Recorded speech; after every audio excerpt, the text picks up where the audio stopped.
Welcome to video 25 in the Calmness in Mind series with me, John Glanvill. Now this video is all about answering your common questions. And I'd encourage you to watch it even if you don't think you have any questions, as often we don't know what we don't know, and perhaps what we do know may be wrong, although we think that it's right. Or our existing beliefs may become outdated if we were to change our attitudes. Let me give you an example. I used to think that security came from working for a corporation. Now I can see that freedom comes from working for myself. And though I'm only going to answer a handful of direct questions in this video, I've chosen to respond deeply, and I've attempted to weave in the responses to many other questions within my answers. So the first set of questions are around the topic of depersonalization and disassociations. Typical questions are, I feel so separated from myself. How can I ground myself more? Or when talking to others, I sometimes zone out or trance out. It's hard to focus on them, it's hard to focus on what they're saying, and it's hard for me to say what I want to say. Or questions like, I don't seem to have any emotions, or I feel flat or numb. Or when I'm triggered, I turn into a different person and behave in ways that I don't feel are like me. Well, to be honest, I think disassociation is quite natural. It seems to be what people do if they don't have anxiety. They unknowingly step into it all the time. If you say to them, aren't you scared to do that? Aren't you scared to do that thing? They'll say, well, yeah, kind of, you know. And they sort of put their arm out, sort of implying that there's a part of them that's scared, but they've detached from it and they're ignoring it. Can you see what I'm trying to say? And I'm trying to get you to have this same behavior, only to do it consciously and with awareness, maybe even to choose to dissociate. If we go back to the metaphor that I've been using, you know, the horse and the rider, okay? The rider can be calm, your observer, your soul, whatever language you're comfortable with, even if the horse, your body, your mind, and your brain aren't calm. This is dissociation. This is depersonalization. We're stepping away from the old story of you, who you think you are, who you were trained to be, and who you think you ought to be. I think the trick is to stop thinking that the mind is you, okay? Because it's not. You have a mind. You are the observer of the mind, and you are the one who's listening to the mind. Another way of saying it is the mind is of the brain, and the brain is of the body, and you are the observer. But to make that transition, you may need a template or a model to follow. So I'd like to share with you what worked for me. Yeah. For me, it was to consciously decide to divide my mind or my ego into two separate parts. The first part was my legacy ego from my old mind, brain, body, horsey, and I just called that the old me ego mind. That old part that tried to keep me safe by avoiding conflict, by staying in, by being careful, by worrying. Effectively, it was my little 8-year-old, doubtful, pessimistic, cynical, and of course it was the part with all my old anxiety programming and OCD stories. So then I began to consider, to form, to develop, to create another more conscious, new me, ego mind, that would be braver, more honest, more courageous, more practical, more trusting, more optimistic, and which had a totally different set of attitudes. And you could also, a new set of sounds and movements. And these are loosely what I call out-breath sounds and pointy movements. Things like, that could be interesting. Or you could go, ooh, that looks fun. Or, I got an idea.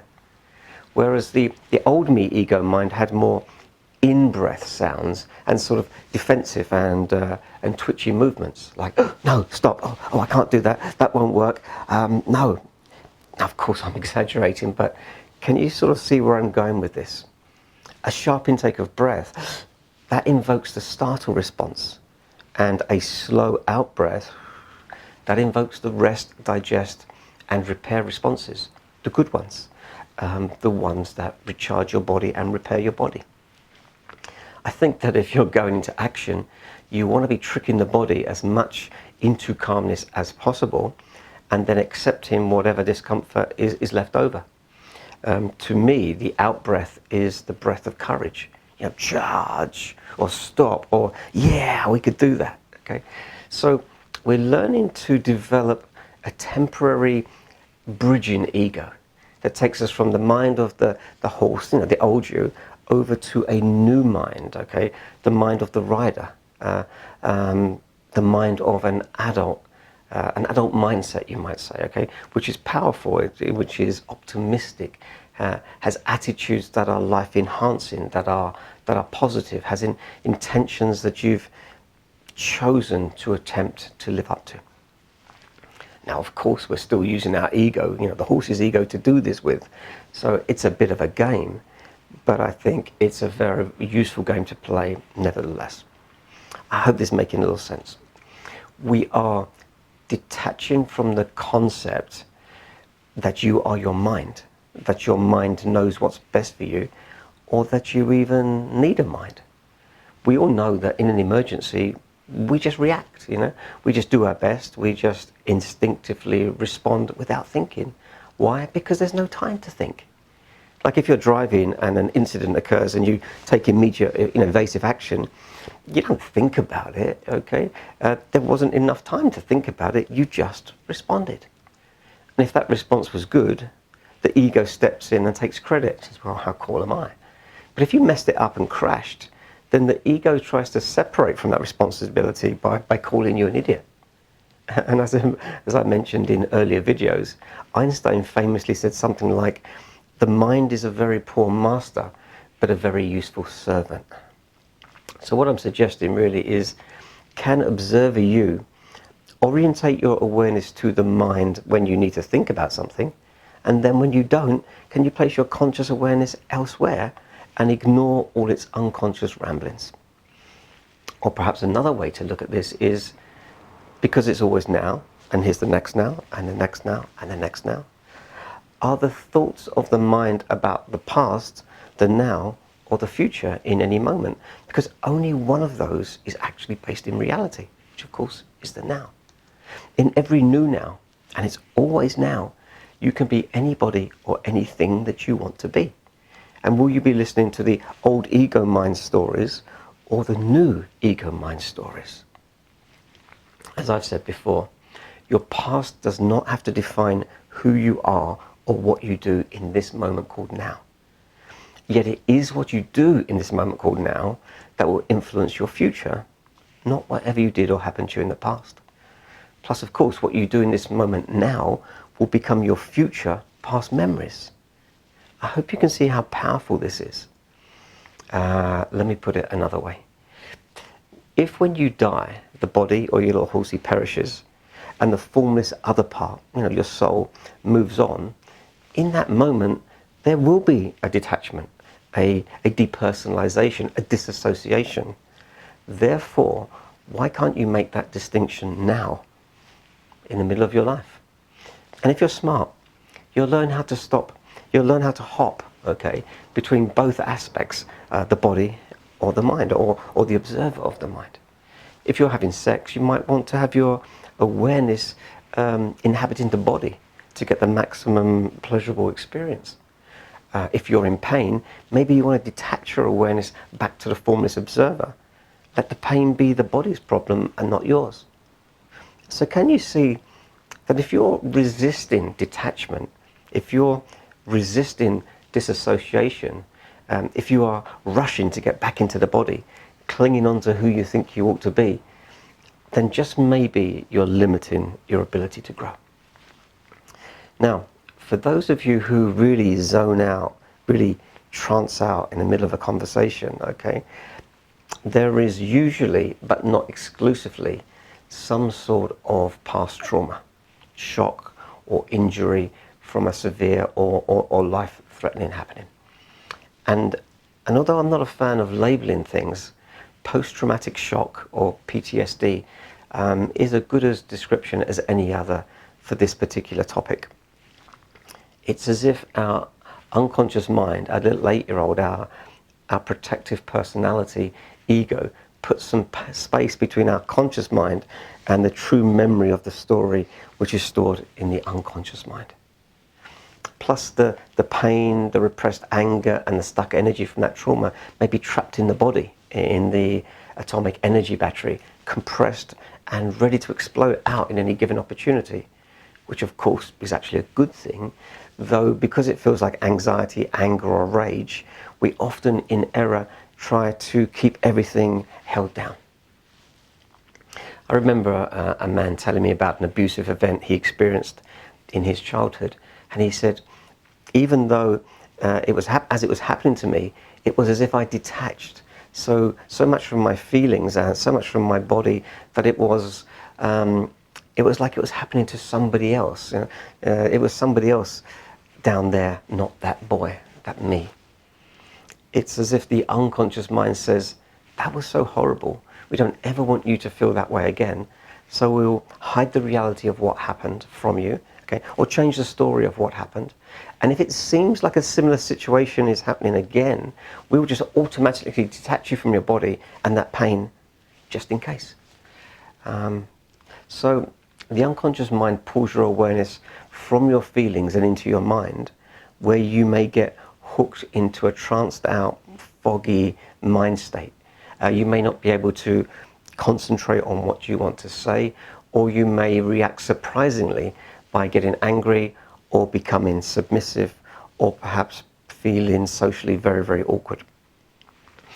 Like I keep saying, your little 8-year-old is stepping in, overwhelming your conscious mind, trying to keep you safe. It pulls you away from life, but is it the right kind of safe for you now in your life as an adult? Remember how anxiety works. It's fight, flight, or freeze. And of course here, we are talking about the variations of the freeze response. So, if you're experiencing depersonalization or dissociation, here are some of my top suggestions. Firstly, you may have some past trauma that needs working through. Perhaps you know about that trauma, or maybe it's unconsciously hidden, like I discussed in video 15 part 2. And by following that meditative body work, we can learn to access and release those traumas, thus interrupting the mind using dissociation as a safety tool. Plus, keep an open mind that of the concept that although you consciously think you may have dealt with past uncomfortable life issues or accidents, maybe you unconsciously haven't. Now, one really good technique for releasing those traumatic memories and stuck energies is something called EMDR. It's eye movement desensitization and reprocessing. And I would really recommend anybody who has some past trauma to find a good practitioner of EMDR and have a few sessions with them, because the results that you can find can be very, very quick and very, very profound. And if we dig deeper, an interesting question to ask ourselves is, could it be that dissociation could be consciously used to enhance the quality of our lives? Let me give you an example. During a presentation, might it be more beneficial to not worry about the body's nerves by consciously deciding to detach from our feelings and by being more aligned with our thought processes in that moment? As I said before, during sex, to be fully engaged with the body's emotions, and also to be able to utilize the mind's ability to fantasize, whereby you're learning how to do both simultaneously. Could we lessen our current fear of feeling depersonalization by practicing how to jump from settler to warrior to nomad?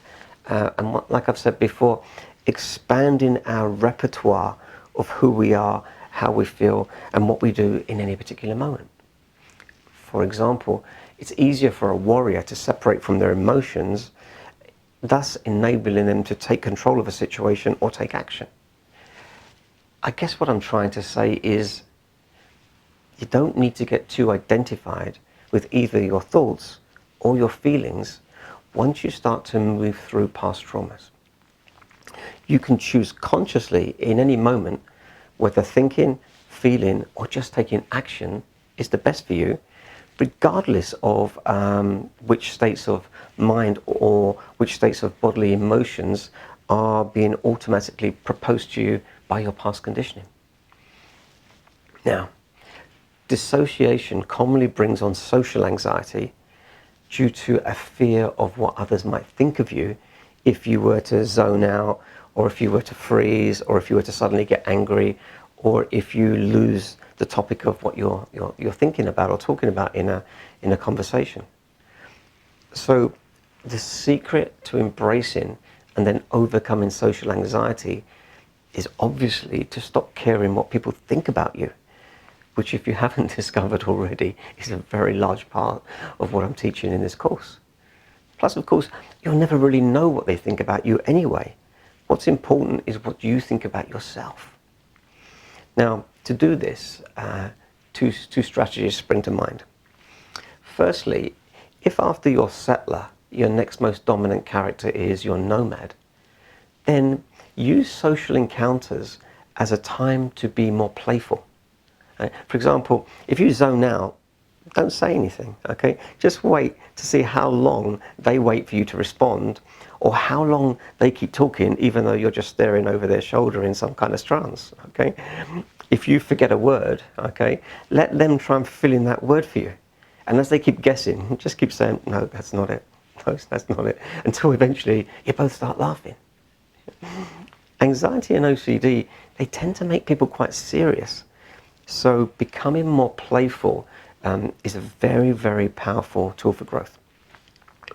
Another way of looking at that in a different way is, if your warrior is more available to you than your nomad, simply own the situation. Just be honest, okay? Say, listen, my mind's been a bit foggy because I've been a bit overworked. If I zone out, just give me a nudge, and bear with me if I lose my train of thought. Just keep reminding me of what I'm talking about. And there it is. It's out there. Nothing you need to fear or to hide from. And if they're a good person, they'll understand. And if they're not, well, then it really doesn't matter. Either way, those with social anxiety, they forget that it's being with others that is the human need, not to be the best speaker or the funniest person in the group. Just being part of the group, even if it's silently and even if it's on the periphery, these are the needs that we have of connection. So, this course is about becoming a new person who thinks and acts in new ways. Therefore, let's drop the label social anxiety and find new words that describe who you wish to become. And remember, you're a complex person, and due to that complexity, you can be contradictory. You can be different people, the warrior, the nomad, or the settler. You can jump around. It may feel contradictory to you, but if you're only doing one at a time, it's not contradictory.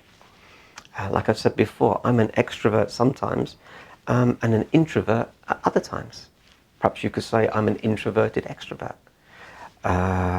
Large groups of people exhaust me very quickly, so I manage my energy. I'm happy to jump around from settler to nomad to warrior to suit who I'm with, to suit what outcomes I'm looking for, okay, and to suit how much energy I have in any particular moment. I can choose to be a listener or a talker. I can choose to decide whether in that moment I am giving out my energy or protecting my energy.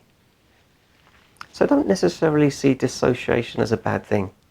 In fact, as the rider of the horse, you are dissociated. Yeah? You can be calm even if the body is scared.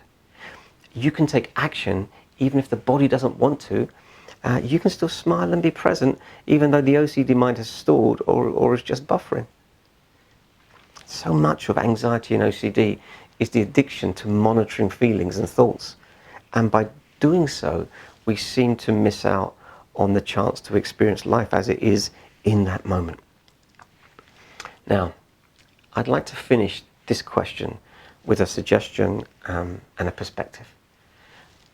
Try to become the person who volunteers first, who offers their services without thinking, or who goes first in any situation.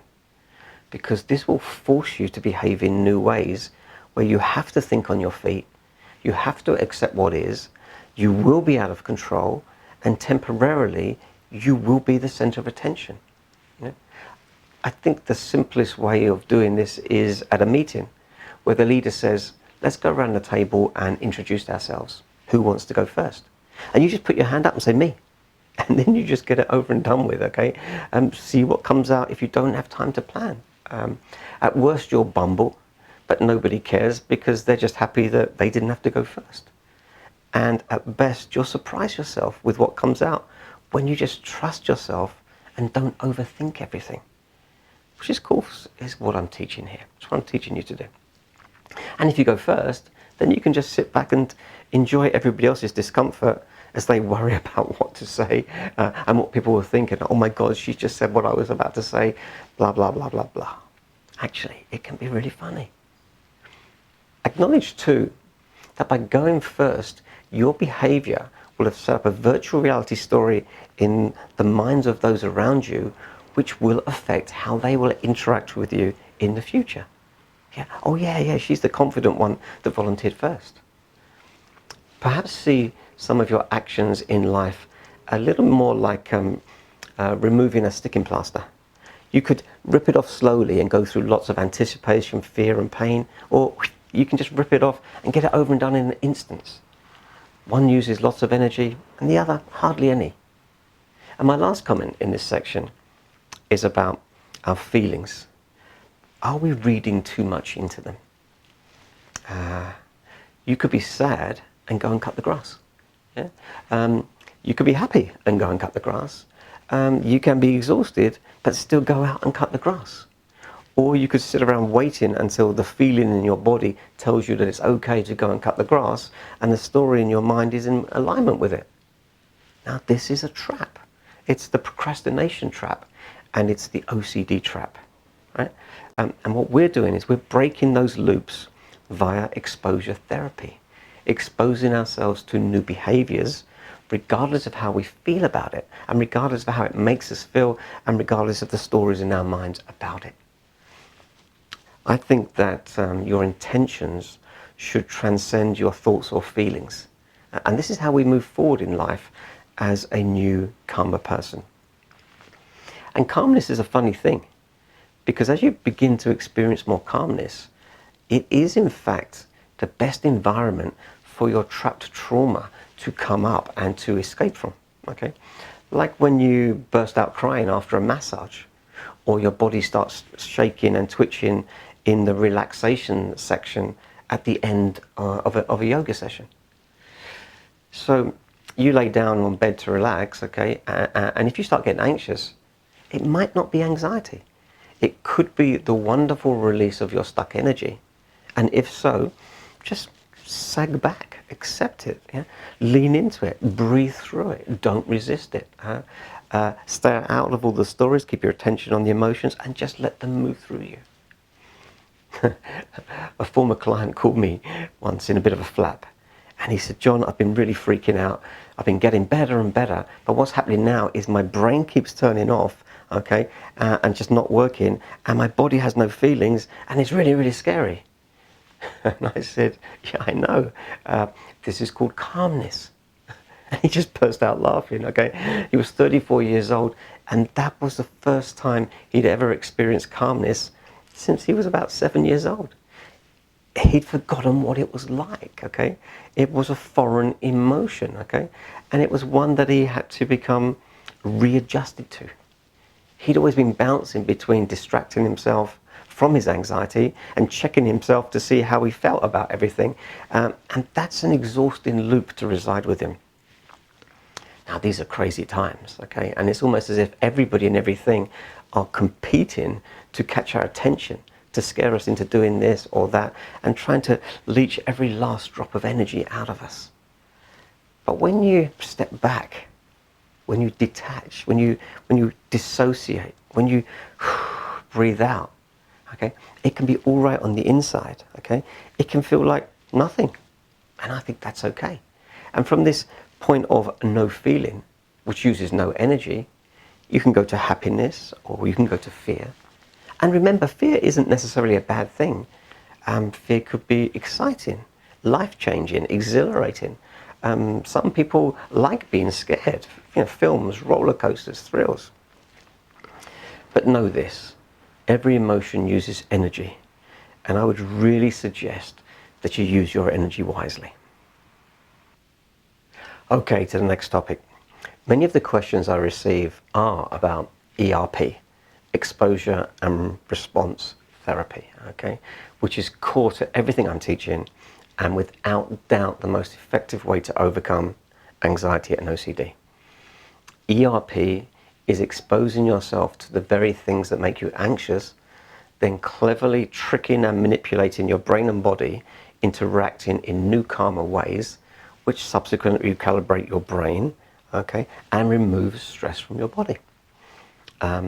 Plus, as you keep doing the things that scare you, they become easier, so your story about them begins to alter. Perhaps from I can't do that to it's not easy, but I can do that. Okay? Which of course is a change in your belief system, and your beliefs control what you will or won't try to do. As I've said before, and I'm going to say this for the rest of my life, the best form of ERP is living the life you desire.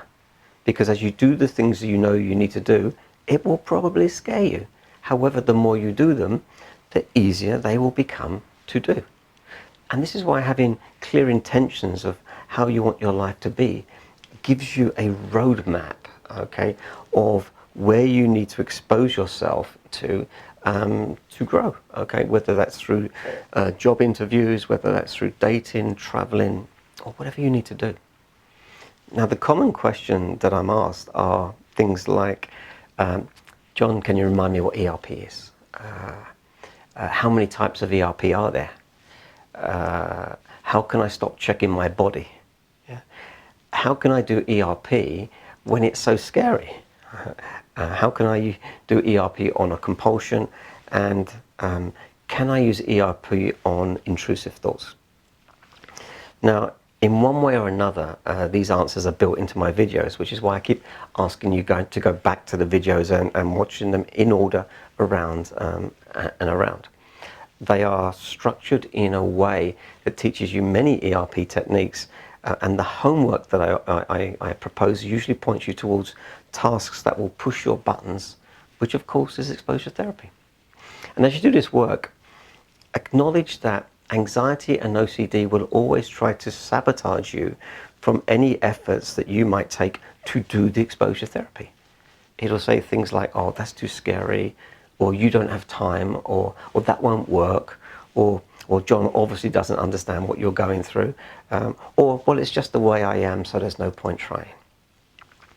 These are OCD sabotages. And that's why I'm asking you to build ERP into the way you live your life. Become braver, allow vulnerability in, be scared but do things anyway, doubt your thoughts, ignore your feelings, take whatever action is required to move you forward in your life, regardless how you feel about it. So one more time, okay, because this is so important. Exposure and response therapy is the conscious decision to always be tricking, okay, the body back from conditioned sympathetic fight and flight responses to the parasympathetic rest, digest and repair state by talking softly, gently using breath work, okay, and visualization techniques, okay, that with repetition desensitize the brain's amygdala and the body's startle response, okay, and that feed the unconscious brain's RAS with a clear set of intentions for what you want to do and what you don't want to do within your life. And if you make, okay, this your priority, your life will rapidly change. Who will you change into? Who knows, okay? How can you know? Let's do it and find out what happens, okay?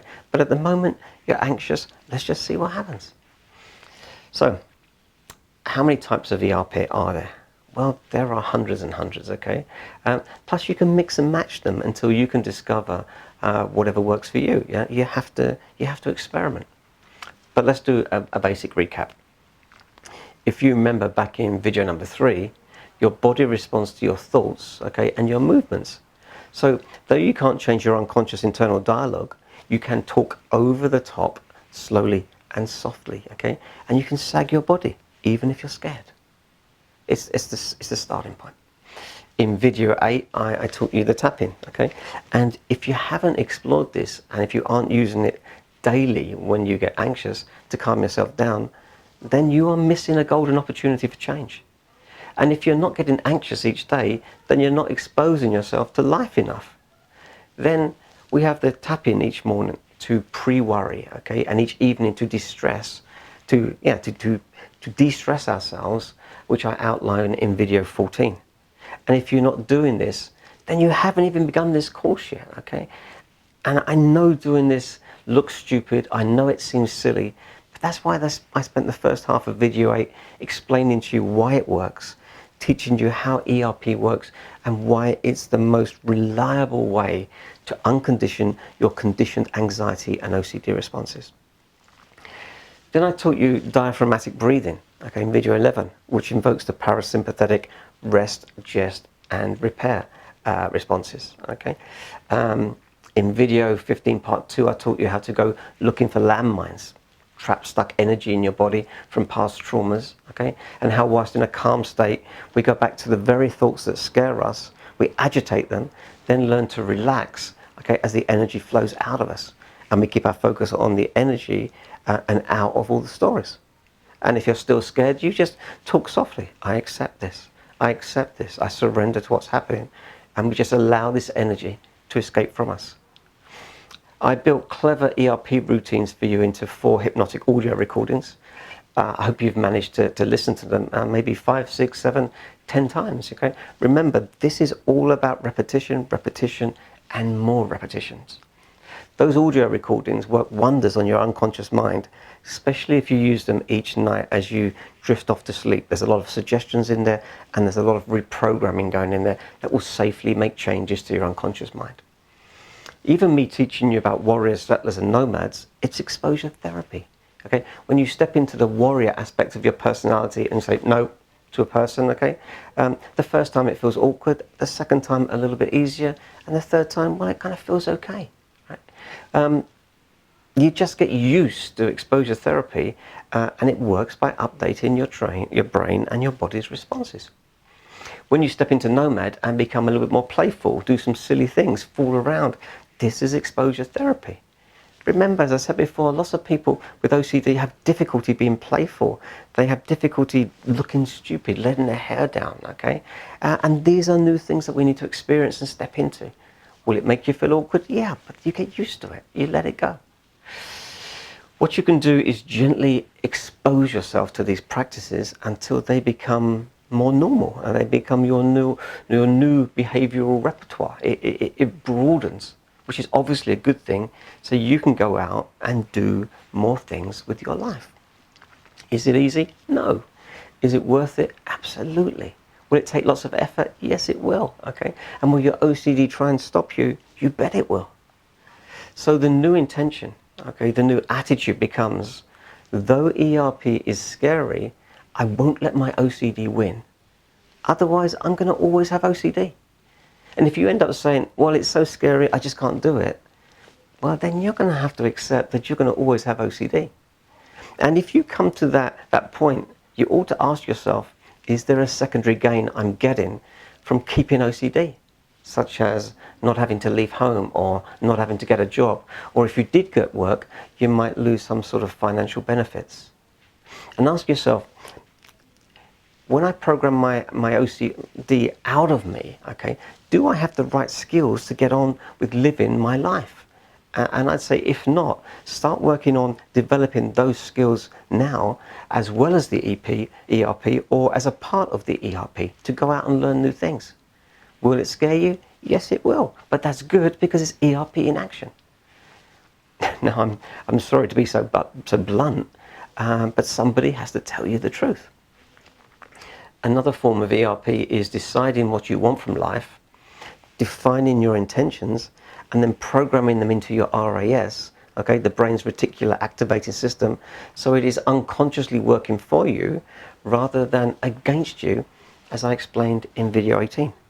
And if you're not exposing your RAS to clear intentions, then you're missing out on one of the simplest yet most powerful ways we can help ourselves. So my advice is to go back to the videos that I've mentioned here and to look at them with new eyes, knowing that exposure therapy is the key to your recovery. Now, there are a few questions that keep coming up specific to OCD that I feel that I need to clarify. The first is, what is it that I'm trying to achieve by not performing the ritual or the compulsion? Well, you're learning to be okay with the feeling of discomfort, and you're practicing not giving the OCD thoughts any meaning by training your conscious awareness to not be hooked by the unconscious thoughts or the body's fears. Okay, you want to check the door, okay, but the door's locked. But because you've already done it once, you sit with the discomfort. If it gets too much, you do some tapping to calm yourself down. You soothe yourself with a positive dialogue. Okay, you start a new conscious dialogue over the old scary one. And the old scary voices are saying, well, what if somebody breaks in? Okay, and you're consciously saying, I'm learning to trust myself. One check is normal. I'm safe. This is how I want it to be.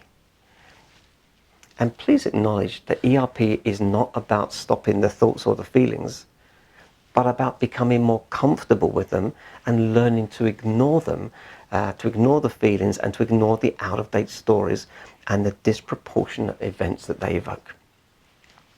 Now, my second observation is about doing ERP on intrusive thoughts. Many therapists, especially CBT trained ones, tell you to keep running the scary stories, keep running the scary thoughts. So if you had thoughts about harming people, you should exaggerate them and try to make them worse. Now, I don't think that works, okay? Because in my world, the more you think consciously about something, the more it becomes ingrained into your unconscious brain. Not that you'll do it, but you'll keep thinking about it because the loop becomes a well-trodden path. So my advice for horrible intrusive thoughts, pure O type stuff, I would recommend that you consciously start a new dialogue over the top of the unconscious unrequested ones. Let's give me some examples. The unconscious thought is, I might stab my family, okay, while they sleep at night. And the conscious story that you talk over the top becomes, I will always love and protect my family.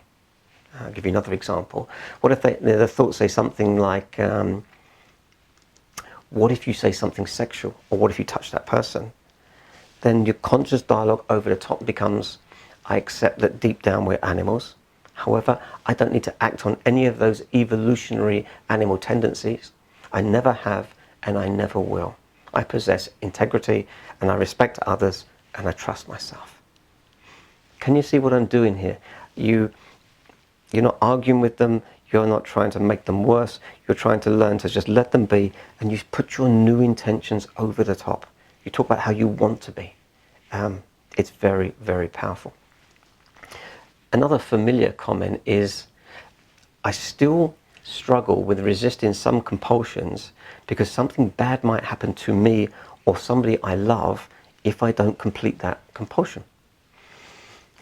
Now, it's really hard to debate this point with an OCD individual because no matter what you say, they'll just say, yes, but what if I didn't do my compulsion and they got infected and they died?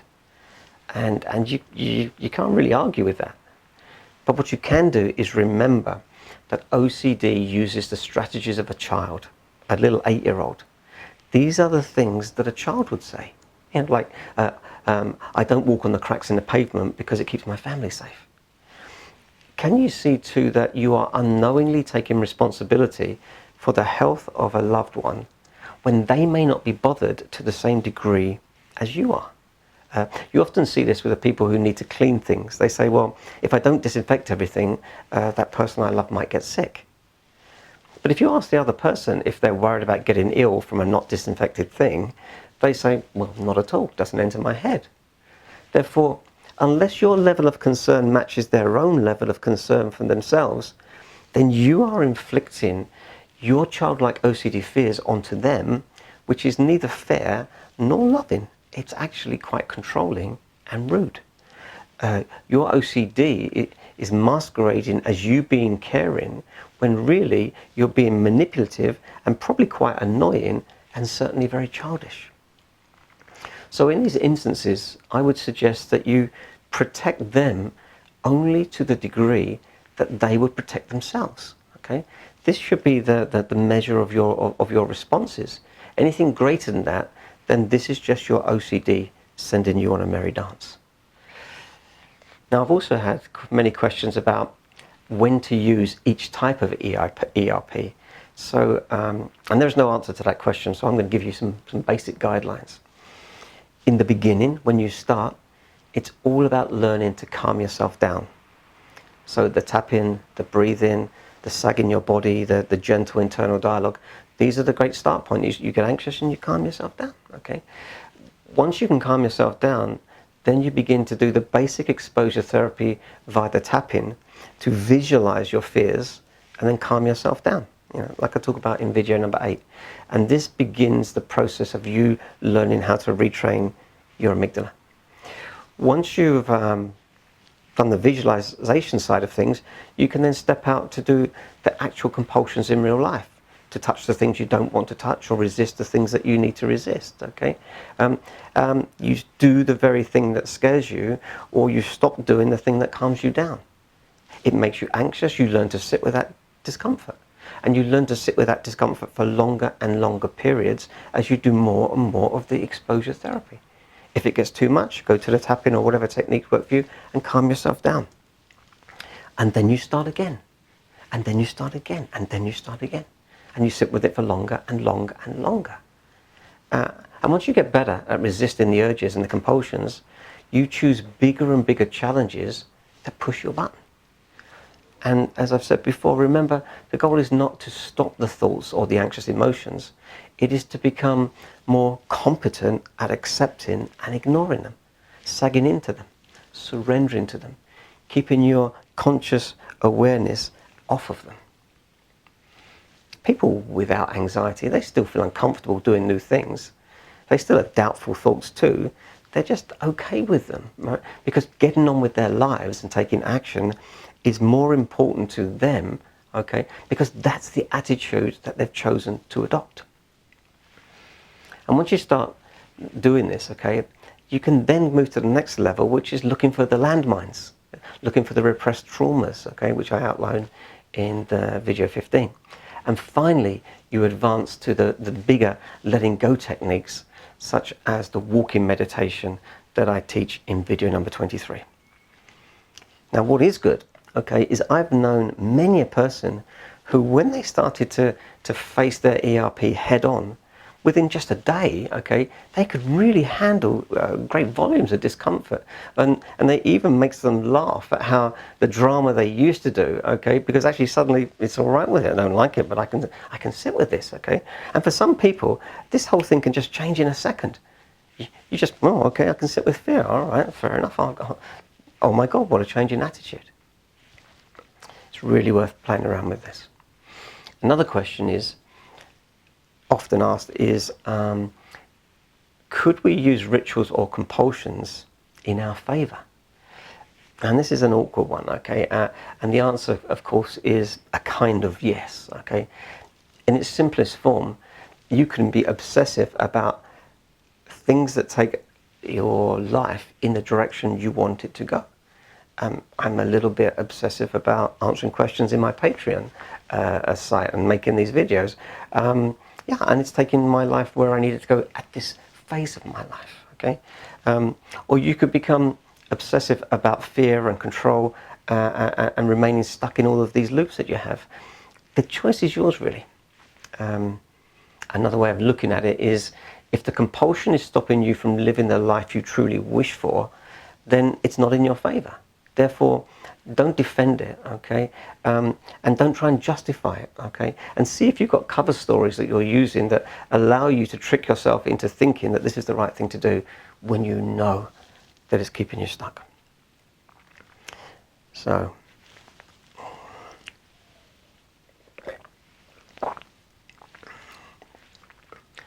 another common set of questions is about medication. And because I'm not a doctor, I really can't advise you, but I can talk about my own experiences. And I'm shocked at how many medications many of my clients are on, especially in the US. Personally, I'm not a fan of any medications unless you absolutely need them. And even then, only after you've tried everything else first. The last time I researched this topic, deaths from medications and medical errors was the third largest killer. So really, I try to stay away from them. But with respect to anxiety and OCD, for me, I would try to avoid beta blockers because they may cause dependency and they stop you from learning how to calm yourself down. You use them to calm yourself down. There is an addictive element to it, but also a security element. Oh, I've got those with me, so if I get anxious, I can take that tablet. I may talk about it in later videos, but I nearly became addicted to Valium and opioid painkillers in my darkest times.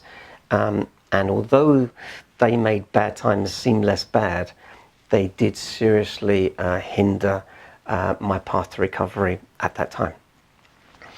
I'm not a fan of antipsychotic drugs either, as these seem to zombify the individual and stop them from being able to rationally work on their own recovery. Plus, of course, what I'm teaching here is that we are all crazy to a certain level.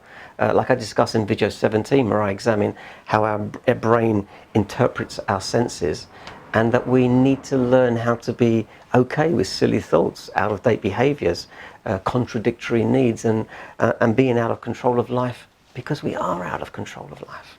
Okay. And finally, as I discussed in video 7, I think antidepressants may be useful for some people in some cases, as long as they're also changing their lives and the conditions of their lives at the same time too.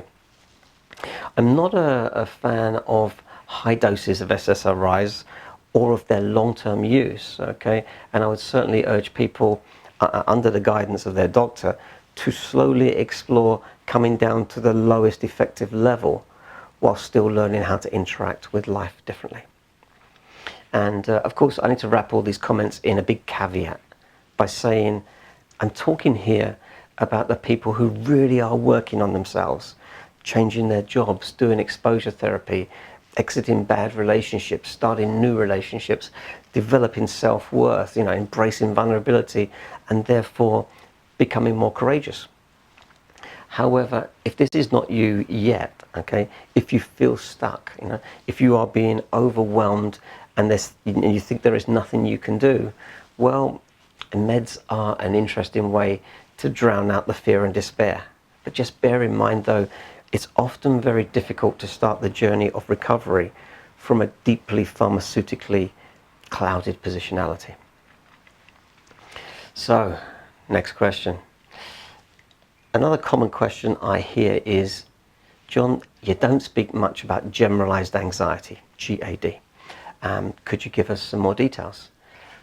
And the honest answer is really very simple.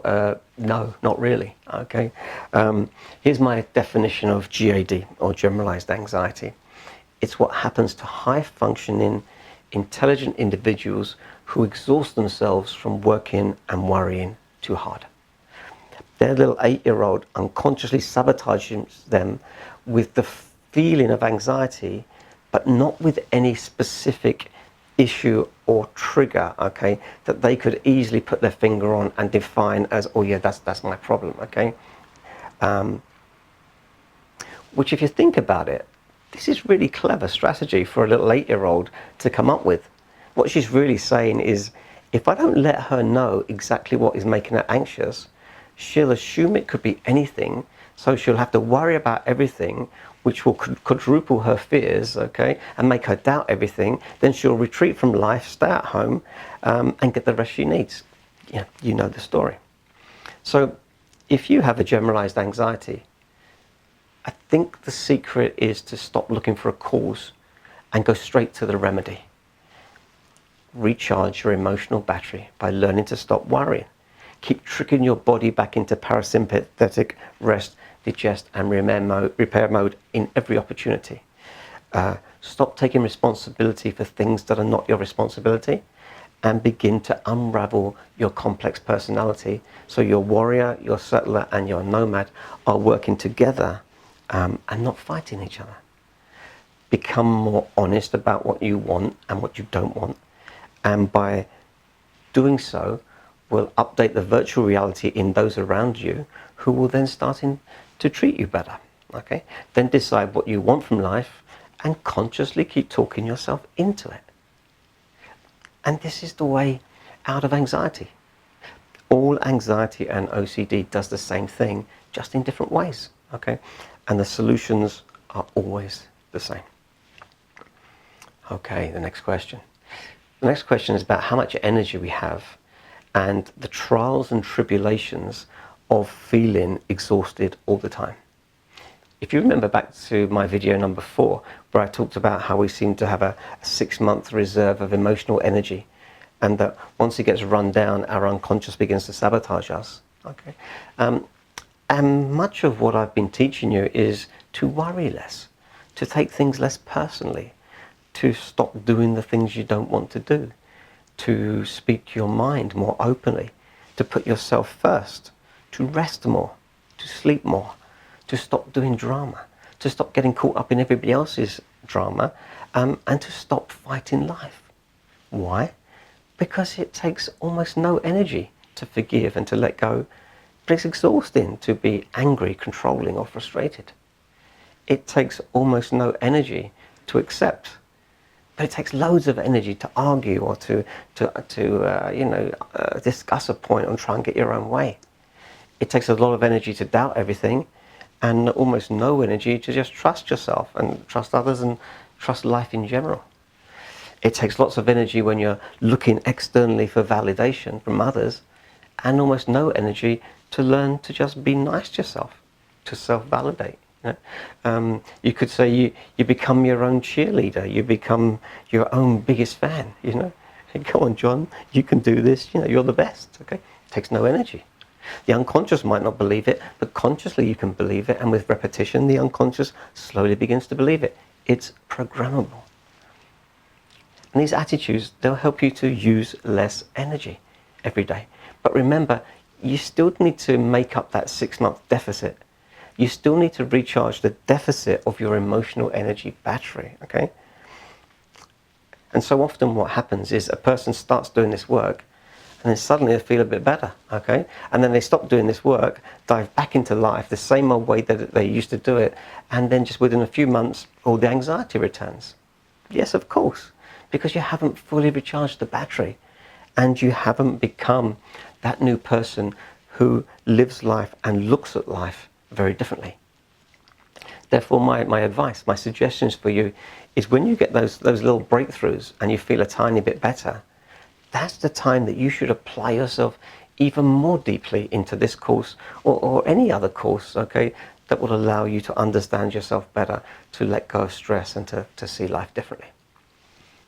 And secondly, as you do this work and you begin to feel a bit calmer, what usually happens is a relapse. Well, it's not a relapse. It's the massive dawning upon you that your life needs to be different, that you need to change things, okay? Shake things up a bit, end something, start something.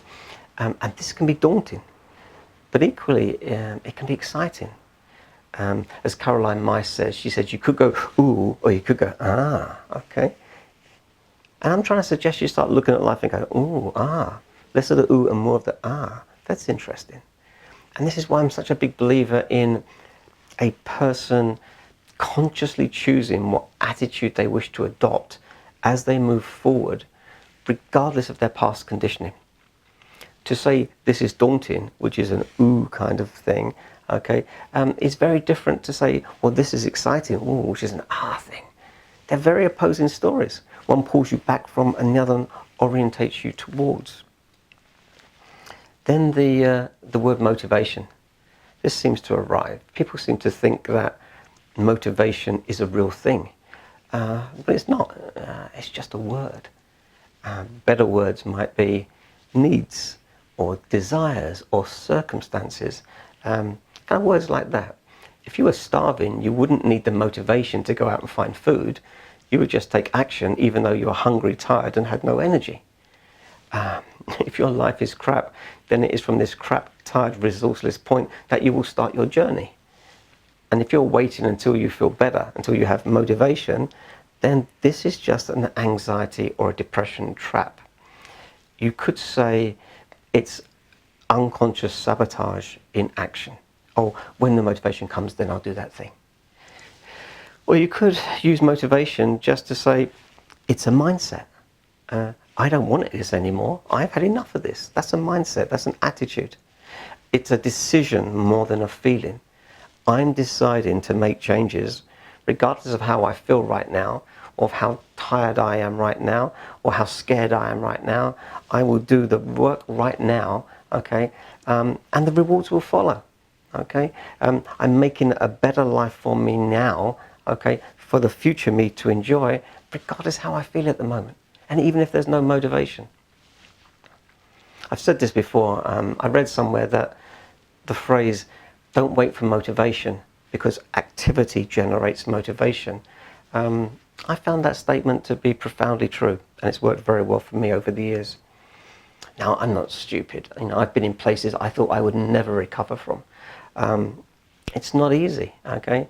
Sometimes you almost have to say, fuck it, this is not for me, this is not what I want, And though I don't know what I do want, I do know that I don't want this, And so often it's from exhaustion that your journey will have to start. There's no other way.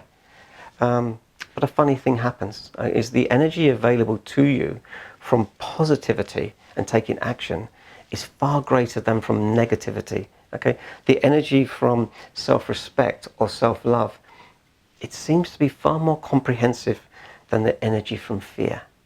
It's like a luminous energy from having an intention, a goal, a dream, a desire, is very different to the massive volumes of energy required to remain stuck, okay, in fear and doom and gloom and depression and drama. Those states, they suck the life out of you and the life of the people around you. And for some people, you may need to ask yourself, am I actually doing too much? Am I working too hard? Am I doing the job of 3 people? Is my exhaustion actually valid? Okay, and if this is you, well then something's going to have to change before your health makes that decision for you.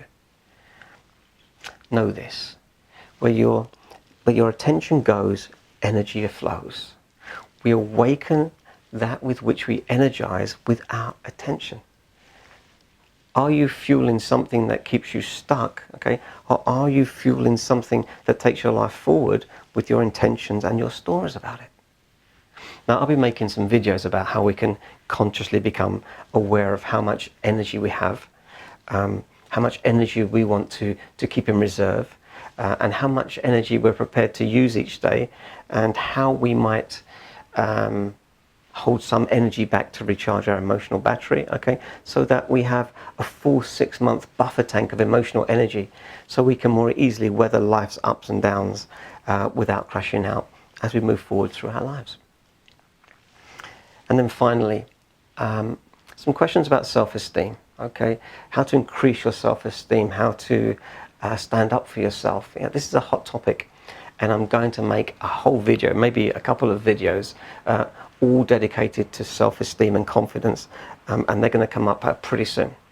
But let me just sort of finish this video with some basics about self-esteem as I see them.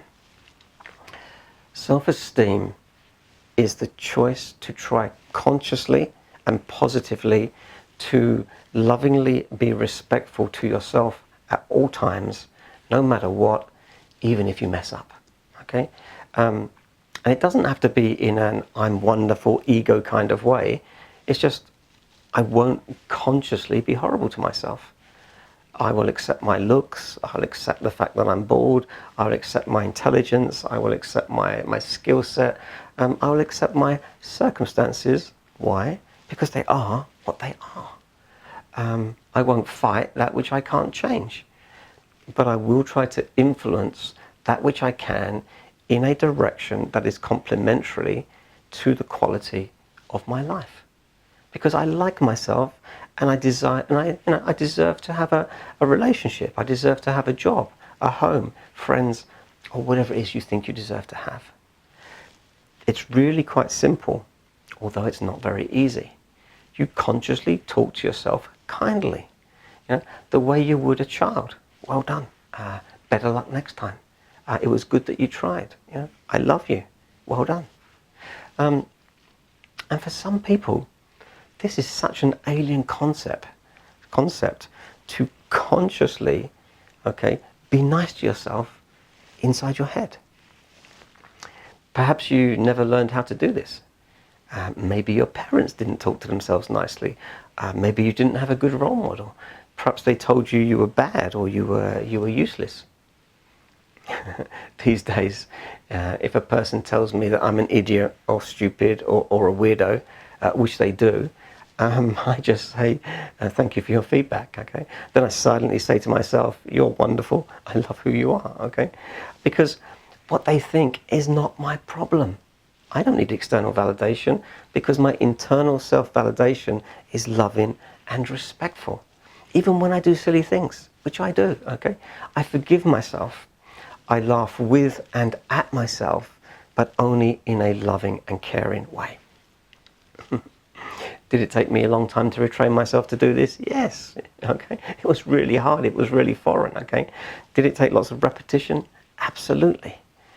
But it's worth it, because your quality of life on the inside can be wonderful regardless of that which is happening out there, which for the most part you can't control anyway.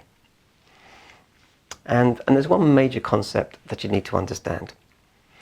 Doing this, doesn't stop the unconscious negative programming stories, from the mind, the judge, the victim, nor is that the goal to stop them. We're learning to consciously ignore them, to function well despite them, and to not give them any attention, any airtime. Just because my mind's inner judge never shuts up, doesn't mean that I'm a judgmental person, because I consciously choose not to be. I don't listen. He doesn't go away, He's just a program that runs in the background, like an old, out-of-date tape loop. It's NMP, not my problem, consciously. And as you begin to do this, the next realization bubbles up, arises, that because you lovingly respect yourself, you won't accept other people abusing you. And you can deflect their abuse, because it's not your abuse, it's their abuse of you, unless you accept it. But if you don't accept their abuse, it remains their abuse, but not your problem, NMP, unless you keep making it your problem. If the loving and respectful thing to do for you in a particular moment is to say no to a person, then there's your decision. Why would you need to analyze everything? Why have you got to argue with the thoughts? Why have you got to live up to a certain label? You don't want to do it. It's as easy as that. So the first half of self-esteem is being nice to yourself. And the second half is the decision to not let others abuse you via your actions towards them in any moment, be that to ignore them, to accept them, to retrain them, or to lovingly move away from them. Each of these reactions has a strategy that goes along with it, And I'll be teaching these strategies in later videos.